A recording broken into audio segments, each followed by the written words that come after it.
বলুন তো, ভারতবর্ষের মধ্যে সবচেয়ে কমন ক্যান্সার কোনটি?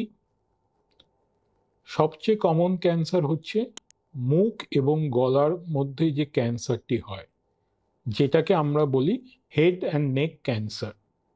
এপ্রিল মাস হচ্ছে হেড অ্যান্ড নেক ক্যান্সার সচেতনতা মান্থ।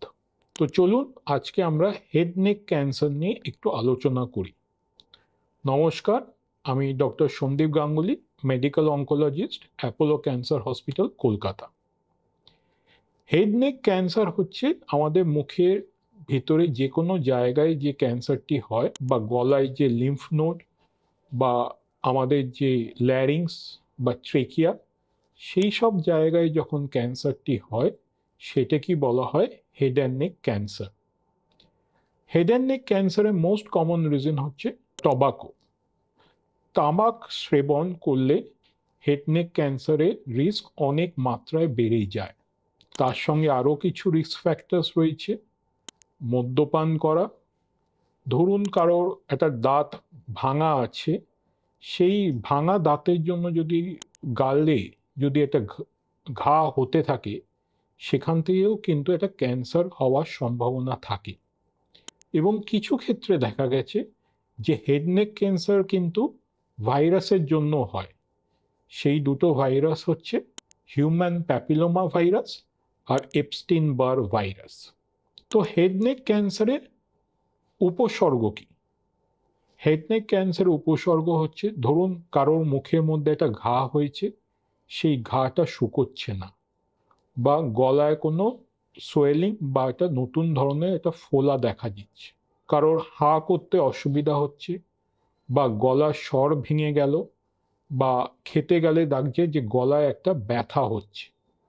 তো এগুলো হচ্ছে হেড নেক ক্যান্সারের উপসর্গ। যখনই কোনো পেশেন্ট যখন হেড নেক ক্যান্সার নিয়ে আসে, তো তাকে আমরা একটা বায়োপসি করি।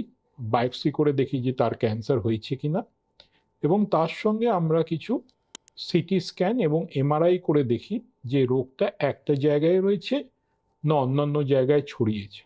রোগটা যদি একটা জায়গায় যদি থাকে, তো আমরা তাকে আইদার সার্জারি করি বা কিমো রেডিয়েশন দিই। এবং কারোর যদি আগে সার্জারি যদি হয়, সেই বায়োপসি রিপোর্ট অনুযায়ী তাকে আমরা সার্জারি পরবর্তীতে রেডিয়েশন প্লাস মাইনাস কিমোথেরাপি দিই। কিন্তু অনেক সময় দেখা যায় যে হেড নেক ক্যান্সার দুর্ভাগ্যবশত অন্যান্য জায়গায় ছড়িয়ে আছে। সেক্ষেত্রে আমরা শুধু কিমোথেরাপি বা টার্গেটেড থেরাপি বা ইমিউনোথেরাপি দিয়ে ট্রিটমেন্ট করি। হেড নেক ক্যান্সার হচ্ছে একটা প্রিভেন্টেবল ক্যান্সার। আমরা যদি ধূম্রপান যদি বর্জন যদি করি, মদ্যপান যদি বর্জন যদি করি, এবং একটু সচেতন যদি হই, তো আমরা কিন্তু হেড নেক ক্যান্সার প্রিভেন্ট করতে পারবো। আমি যে উপসর্গগুলো বললাম, সেগুলো যদি আপনি যদি আপনার বা আত্মীয় পরিজনদের মধ্যে লক্ষণ যদি করেন, তবে কিন্তু তাড়াতাড়ি ডাক্তারের সঙ্গে যোগাযোগ করবেন।